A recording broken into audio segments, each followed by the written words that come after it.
Welcome everyone to video 1.2. This is scenario 1. It's part 2 of 10, which is the tax company PC procurement project.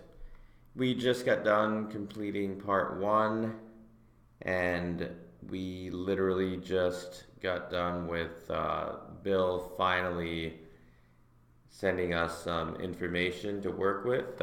We have to kind of push back a little bit. We showed him the value of the questions that we were asking, and here we are.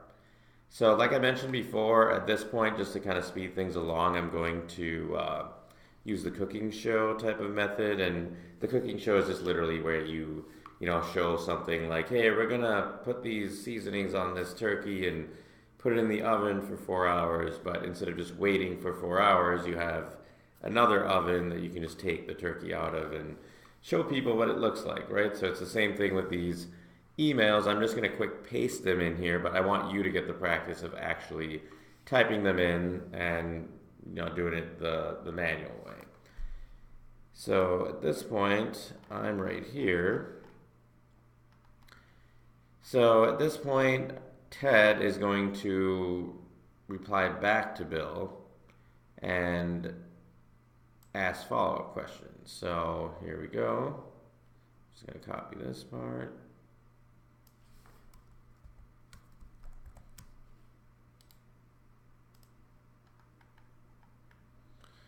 Okay. So I'm over on Ted.Trainee's email, who's the manager, who just is going to reply to Bill. And I'm just going to paste this in here. So, boom, just like that. It's all in here, but obviously you're going to have to take a little bit of time to actually type all this in. So I'm just going to take a moment to just scroll right here and stop. So I'm going all the way through number 5 right here so you can see it. I'm just going to stop for a second so you can pause this video and type all of it in. So once you're done typing up to number 5, then I'm going to go ahead and scroll further down. So you've got 6 through 9 right here. And you can see that it didn't actually grab number 10 properly. See how it was, the scanning question was down below. Well, I had to basically hit backspace to get the numbering to work. So just little things like that sometimes happen when you paste an email from a Word document or sometimes even from a different email. So yeah, just take some time and just type it in as it is. We're going to cover what these questions are, so don't worry about it if you don't know what some of this is. Not a big deal. So I'm going to start explaining everything now because I'm assuming at this point you've typed this whole thing in. So at this point, the manager is going to reply back to the customer. So Ted, who's the manager, is replying back to the customer and saying, thanks for filling out the questionnaire, but they still have some open items. So open items are just basically questions, right? It's just another corporate way of saying I still have some questions or open items. So the first question is, is this a home-based business or is it a commercial office space? You're also going to ask, is there internet and phone service? If so, what type is it? And that's important because even though Bill didn't mention anything about internet or phone service, or didn't even mention if he had a home-based business or a commercial office, it's important to ask these really big picture questions, because if you're going to provide a solution for a customer, you really want to know the lay of the land as far as, who are they, like the 5 W's, right? Like the who, what, when, where, and why. So who are they? What do they want to do? Why do they want to do it? All that kind of stuff, right? So if you just simply built them a PC, you may not have known that, they are moving from a home-based business to a commercial office space and they were maybe about to make a horrible mistake and not get the proper internet connection that they needed, because maybe this person doesn't realize that when you have a home-based business you can get away with like slower internet, but when you have a business with employees, if you don't get the right type of internet service or the right type of phone system or what have you, you may, not affect just you, but you might affect all of your employees and they may not be able to do their job, right? So as a technology person, a lot of times we just have to educate the customer on how they can use technology, and the best way to do that is by asking questions, and then once they answer them, then we can provide solutions, right? You don't want to just suggest things without asking questions. You don't want to make assumptions. You want to read what they give you, ask follow-up questions, because you're just leading them to water, right? You're just trying to get them to think through things that maybe they're just not thinking of, and then in theory they should actually really like that, and they should see that, wow, I'm glad I went with this particular vendor or this particular company because they really seem to care and they're asking me a lot of questions instead of just moving forward. So that's important. And then right here I'm just asking, like, okay, so you don't have a website, are you sure you don't want to at least hear about it? The Gmail account, the same thing. Typically companies nowadays will always have a domain email because it's just not as professional to use a Gmail account for your business. But who knows, right? Companies may, or customers may just choose to do that, but at least your job is to let them know that, are you sure you don't want to even know about what it would be like to have your own corporate domain? And then you mentioned that your laptop was old, and then you wanted a new PC to support your business, but I want to make sure you're intending on procuring a desktop and not a new laptop. So please confirm this, right? So that's one of those things where he's kind of referenced a laptop once and a PC once. So you want to make sure, are you talking about a desktop or a laptop? And you want to have them confirm it, because you want to have what they call CYA, right? Which is cover your A, you know what I'm talking about. So you want to basically make sure you're covered in case the customer wants to come back at a later date and say, like, I didn't say that. I thought you knew that I wanted a laptop. Why'd you order me a desktop, right? Well, by having this CYA email where you say, please confirm this, if he replies back and he says, confirm, that's exactly what I wanted, and a week later, if he wants to come back and refute it and say, that's not what I wanted, well, you've got an email trail that shows that he did actually agree to it. So then you can basically say, oh, you know what, there was a misunderstanding. Here it is. This is where you told me that you were actually wanting a desktop. So those are just kind of like professional techniques that you use to, cover yourself and just have enough evidence in case something goes wrong. And then as far as the professional, software that they wanted, as far as QuickBooks, payroll, tax software, Office, those are what he mentioned. So you want to basically itemize them, and then you want to say, like, is this a local version or an online version? So most software, they'll have software that you can run on your computer as a local app. So like, for example, Microsoft Word is running locally here on my computer, but there's also a browser-based version or a web version of Office where it's not actually running on the computer, it's just through the browser or an online version. And procured is basically saying, like, did you already buy it? So procuring is the same as basically buying.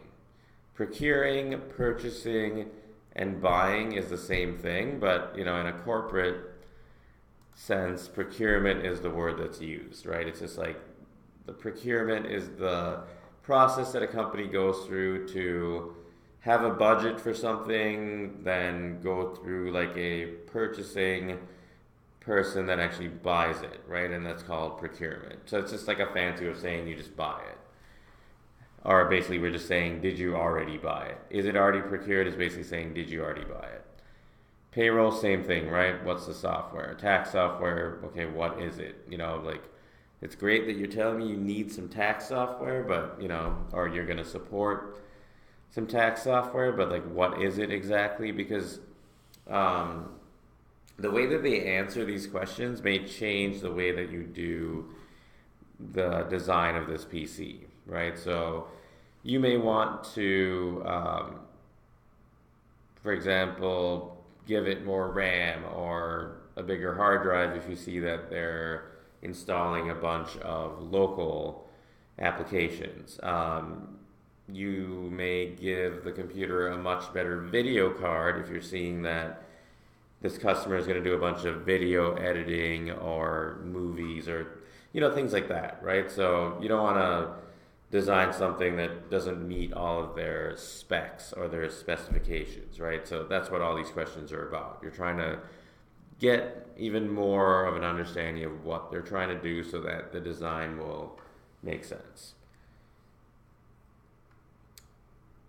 And then you want to ask them, what about other software? So there's, really common things like, Adobe PDF Reader, which is very common.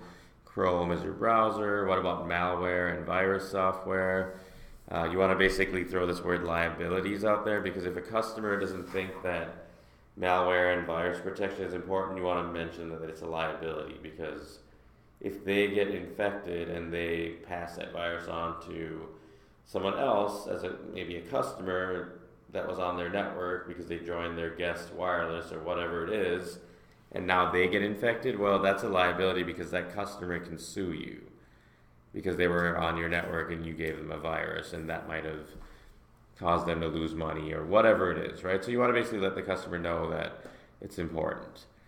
Remote access. So remote access is something that we haven't really covered in this class that much yet, but this is more of an introduction to it. So if this customer has multiple employees, a lot of times those employees need to be able to access stuff that is in the office when they're at home. And the only real secure way of doing it is by using this thing called VPN, which is Virtual Private Network. And we don't need to go into all the details about it, but it's basically saying that they would connect over the internet from their home, for example, to the office in a encrypted connection, so that it's not, a liability for them. It's all encrypted so that even though the internet is public and anyone has access to it, the VPN makes it secure because it's all encrypted, so no one can see the data. So even if you're connecting through a VPN at a random hotel somewhere, or you're in some other office, or you're at some coffee shop using public Wi-Fi, when you use a VPN, you are encrypting all that traffic, so it's safe. And again, I'm asking, like, how are you planning on backing up data? Even though they said I don't care about data backup in that first email, because it's just silly, right? You want to ask them again. Maybe they'll think through it again, right? And then, just some additional things. These are what I would call like value add type of things, like, sales related stuff. Like sales lifecycle is basically a fancy way of saying, like, how does your sales process work?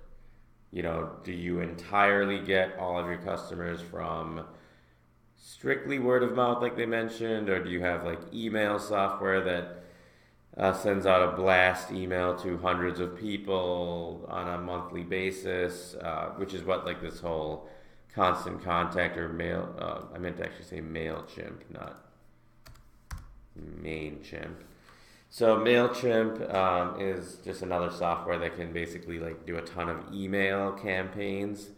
So you're just asking this customer, I mean, it's literally a quick question. If they say, no, I absolutely don't want to talk about the sales life cycle because all I do is word of mouth, then fine. At least you ask them the question. It's up to them to choose to want to do it or not, right? All you can do is ask the question. Are you interested in search engine optimization related stuff? So everyone's seen that. It's, basically if you go to, say, Google and you type, tax services in Minnesota, will Bill's tax haven come up, right? Or does he care about that kind of stuff? So you're just asking them, are you interested in SEO or not? And then, will you have additional employees? So that's an important question, because if they have just one employee, if it's just Bill, that network is going to be very simple. It's just, a one person shop, right? But if he has 10 people or 4 people even, it's still more complicated, because what if he just totally forgot about the fact that,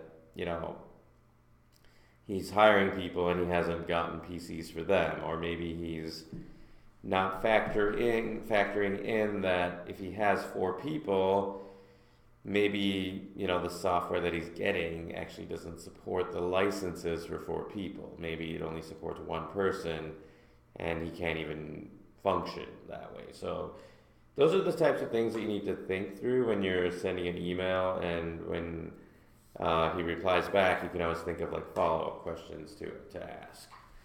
And then, are they going to work out of the same office? So the obvious reasons for that is like, do they need things like wireless if they're going to have a bunch of people working at the office? And then printing, right? Even though he said that they have a printer already and it's this old printer, well, he might be thinking you just connect a printer to your computer and you can print that way. But, well, what about if he has employees and they're sitting next to him? How are they going to print?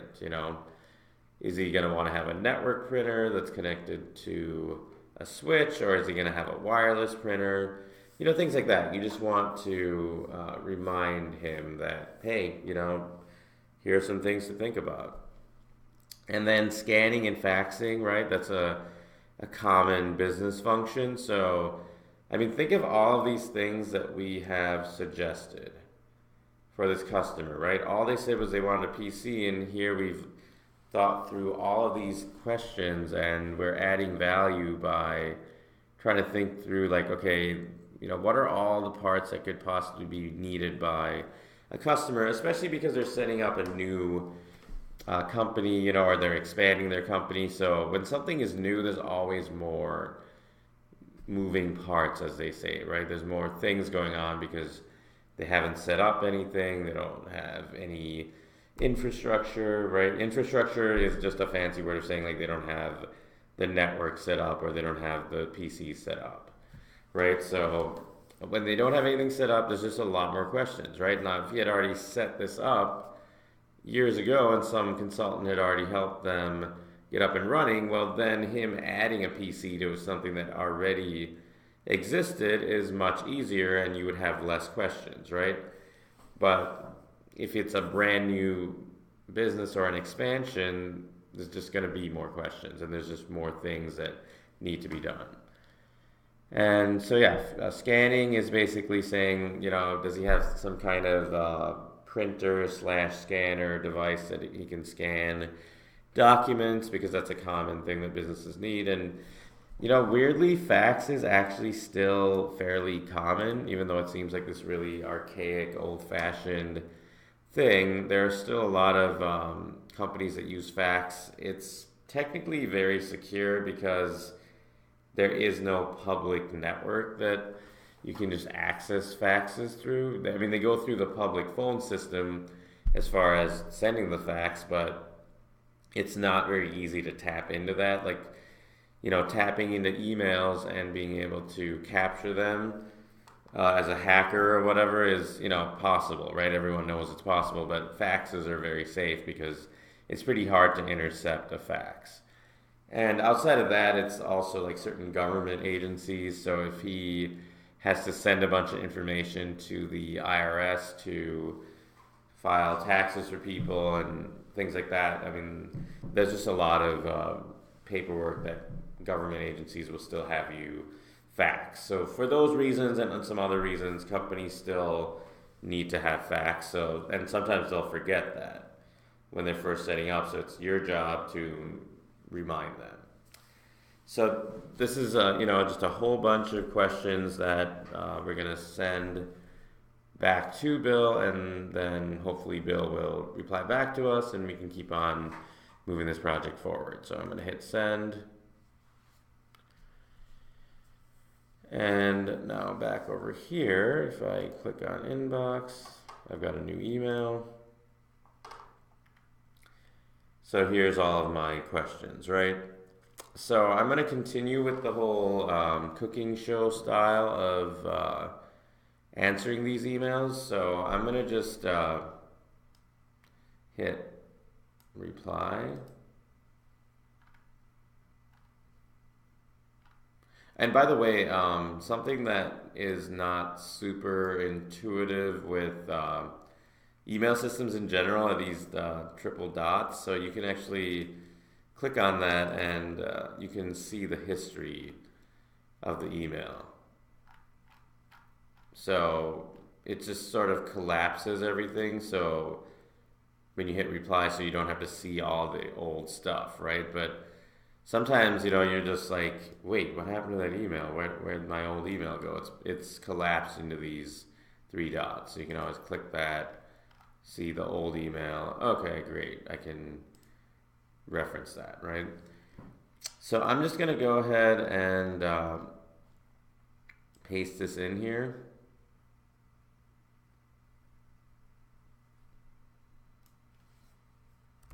So I'm going to copy that.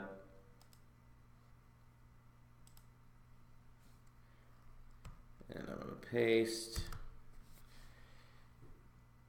So this is Bill at this point replying back to Ted, right? So you can just copy that old email that was originally sent and you're replying back inline, right? So inline is where you're editing the existing email and writing the answers into that email in a different color. You don't have to use a different color, but it's just easier.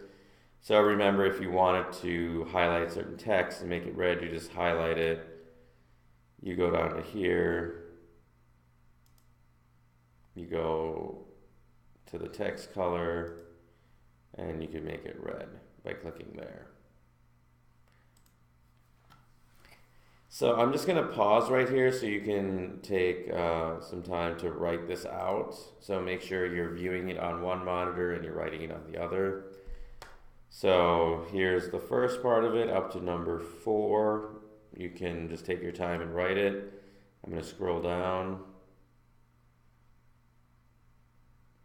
So now you've got 4, 5, and 6. So go ahead and pause it and you can write this whole thing out. And remember, you're copying that old email and you're just writing the parts in red because you're writing inline. And then I'm going to scroll down to the very bottom.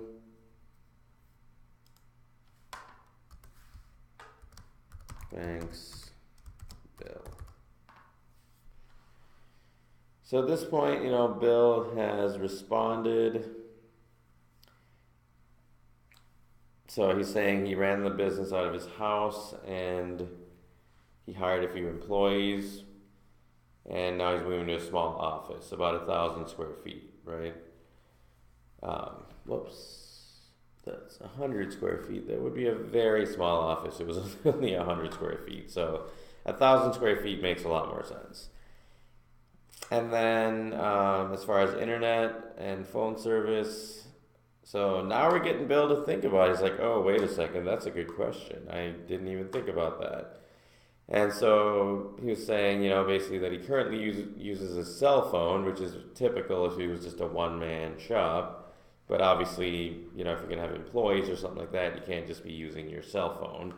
You have to kind of become a legitimate business at that point. So, he was saying he's thinking about installing a phone system of some sort, since he's going to have a few employees, but now all of a sudden he wants to talk about it in more detail. Before he was just saying, hey man, just build me a PC, just what's the big deal? I'm on vacation, just build one, right? Well, this is the value that we've been trying to build by asking these questions and trying to get him to think through this stuff, right? Well, now he's thinking through it and he wants to talk more. So, internet wise, I've talked to my landlord, and she said that I could use their shared Wi Fi for $20 a month, so I was going to use that. I'd like to get your thoughts on these options. So, first of all, good old Bill's cray cray, because if he's trying to use some shared Wi Fi for $20 a month, but yet he's got a bunch of employees that are going to be doing work and that he's doing critical work that customers are trying to file their taxes or whatever, and he needs to have solid internet. It's probably a bad idea to have a shared Wi-Fi, because what if this particular shared Wi-Fi is shared with everyone in the building, and what if there's 20 tenants and all it takes is one tenant to be doing some weird stuff like downloading a bunch of music or streaming a bunch of stuff, and then all of a sudden they clog up the whole internet for everyone, and Bill's business is going to be affected by that. So Bill may be not thinking about that because maybe Bill's kind of a cheapo and he's like, I just want to spend $20 a month. I don't want to bother with all this weird internet stuff. I'm just trying to get the cheapest thing possible, right? Because that sounds pretty cool to have $20 a month, and that's your only bill for internet, but they say you get what you pay for, so that's an example of something you'd want to advise against, right? Because it doesn't take a rocket scientist to know that if you have a landlord that's offering $20 a month for shared Wi-Fi across all their tenants, that chances are that things can go wrong. And then as far as the website, right? So we asked them, are you sure you don't want to at least hear more? And so here it's saying, I haven't paid much attention to web marketing, blah, blah, blah. I just assumed it was going to be cost prohibitive. So cost prohibitive is just another fancy term for just saying that he thought it was going to be too expensive, right? So that's just, a sign for me that, well, maybe that just means that he needs to be educated on it a little bit more, right? He's not saying like, I'm not interested in this at all. He's just saying, I haven't paid too much attention to it because it's a word of mouth business, but that doesn't mean that he can't learn more, right? And he's also being kind of encouraging to have a conversation by saying, let's talk about it. Now, if he had said, no, thank you, then you don't want to be a pain in the butt and like harass the person and be like, no, you want to talk about this more, right? If he had said, I'm not interested in that particular thing, then you want to leave it alone, right? Your job is to suggest it. If the customer says, I don't want to talk about it more, then don't bug them, right? But in this case, he's saying, let's talk about it. So that's just, something we got to keep in mind. And so the next one is you listed your Gmail account as your business email. Do you want to talk about it? So, Bill's just saying, I haven't had any issues with customers reaching me through my Gmail. I suppose it can't hurt to have a domain and a company email. I'm just a little afraid of the project becoming a little too expensive and getting nickeled and dimed to death, right? So he's being kind of funny there because he's saying nickel and dime to death is just literally saying like, you keep on adding a little bit here and there, then all of a sudden this project is now really, really expensive, right? And that's a fear that a lot of customers have is, they start talking to you and you're just like suggesting all this stuff. It's like, first he thinks he's only getting a PC, now maybe he's getting a printer.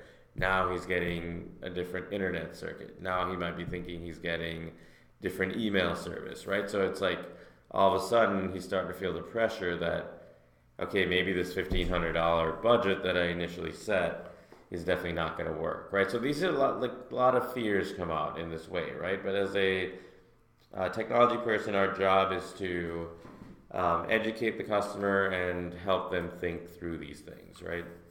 So to me, when I read this, I'm thinking that yes, he's a little bit afraid of spending too much money, but at the same time, I think he's open to hearing more, right? He's just saying haven't seen an issue where customers are, unable to get a hold of me or whatever. He's happy with kind of where they're at. But just because he's like mildly happy with where he's at doesn't mean that if you educate him more that he won't want to do more, right? So it's just something to keep in mind. And then we're talking about the old laptop that he has. So you're basically asking some follow up about that as far as does he want a desktop or a laptop? So now he's saying, I was thinking we would use a desktop because it seems like a better value for money. So value for money just means like a better deal. Since, from my experience, I have seen desktops are cheaper than laptops, which that's one of the few things that old Bill is actually right about, where generally desktops are gonna be cheaper than laptops because they're actually easier to produce and the parts are generally a little cheaper. So you can get, generally a desktop of the same exact specs of a laptop, but for a little cheaper. So that's something to keep in mind. So now we're getting into the software that he wants, right? So QuickBooks, the payroll, the tax software, Office, right? So QuickBooks, he's saying he wants to use the QuickBooks Online, but that he's currently using QuickBooks Online, but he's going to be upgrading to QuickBooks Pro, and that he hasn't procured it yet. So remember, procuring is just buying. So he hasn't bought it yet. Whoops. When you do something like that, when you accidentally drag something, you can do Control Z, and it'll basically undo it. So let's see. So the payroll software, he's going to be using ADP. For the tax software, he is currently using an Intuit product. Intuit is a software manufacturer. And let's say you didn't know that, right? So if you just copy that, if you just highlight it into it, copy, and you can just simply Google. And you know it's software, so you can just do Intuit space software. And then, you'll have all kinds of stuff that comes up. So you can see like, oh, it's a financial related thing. It's related to QuickBooks. Just even looking at that, you can obviously click on the link and go to the site. It's just, you can always find whatever you're looking for if you Google it, for the most part. Then Microsoft Office. Oh, sorry. So Intuit Lacert is the software he's going to be switching to. So you'll want to, probably look that up because you'll want to look into, okay, what are the requirements for that software?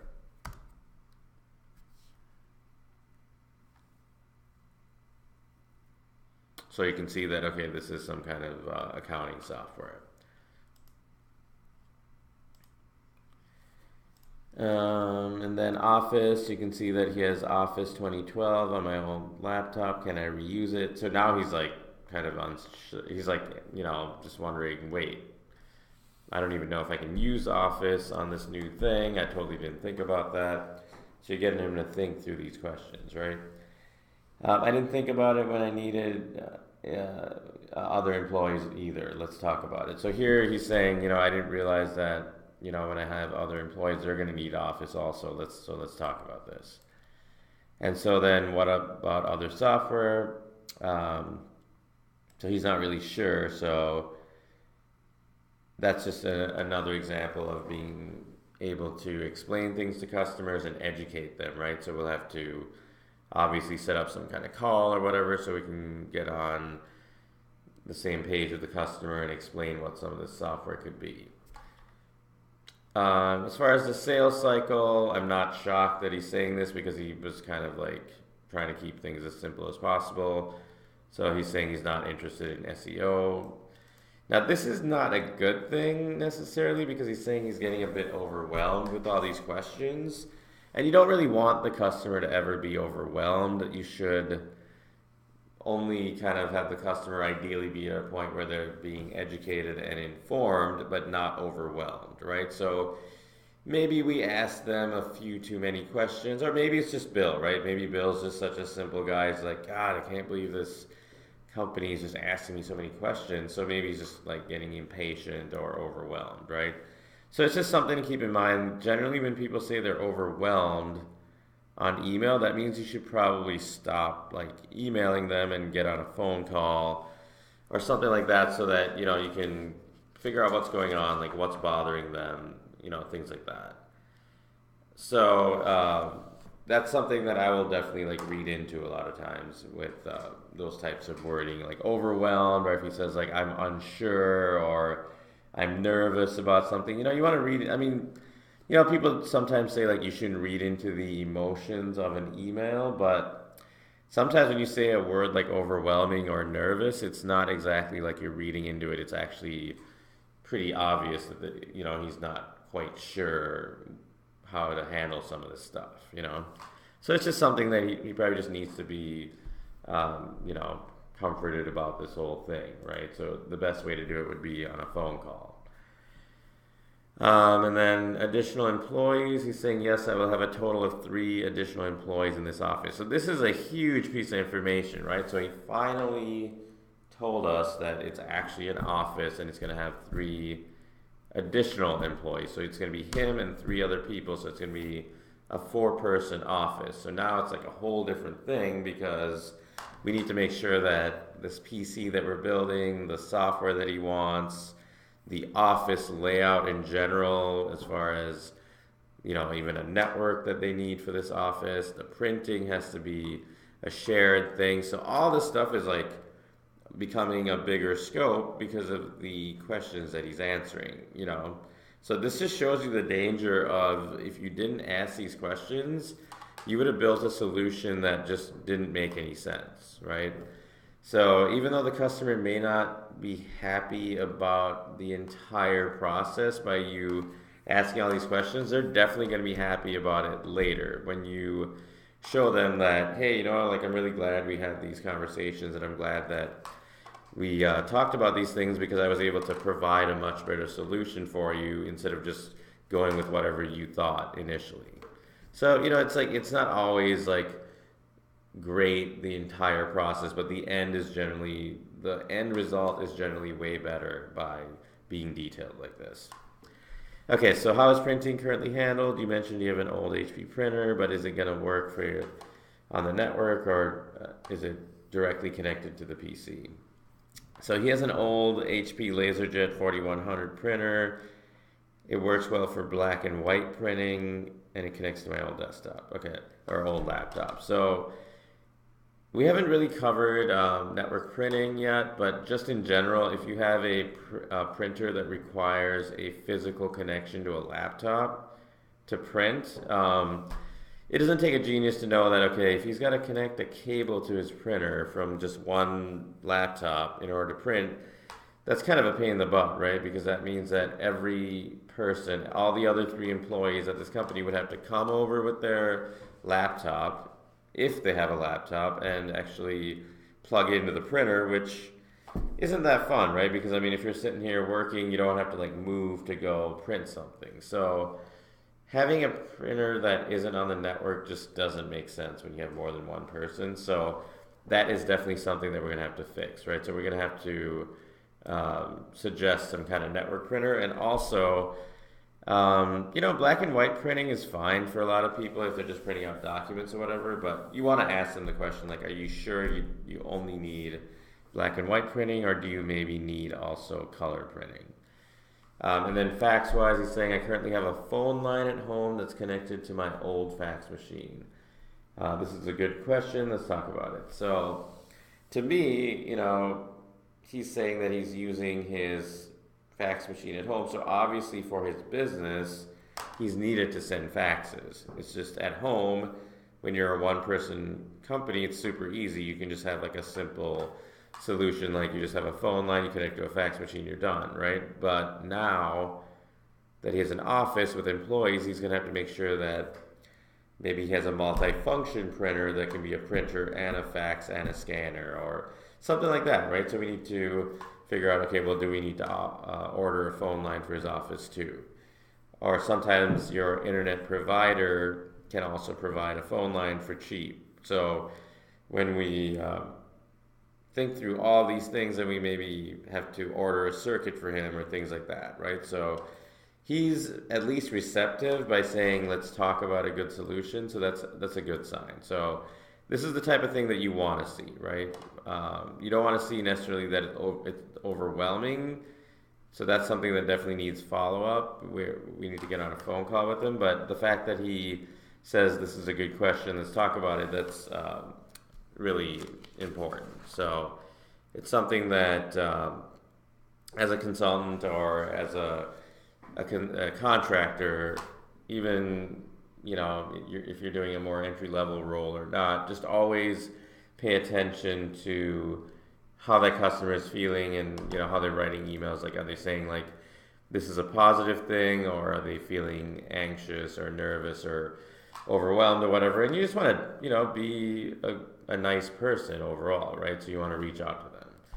So at this point, we've gotten a bunch of details compared to when we started out. We've narrowed it down to them having an office, which is probably the biggest part in this whole thing, because once you have an office instead of a home-based business, that means there's tons more things we got to do. So that's it for now. We're done with part 2.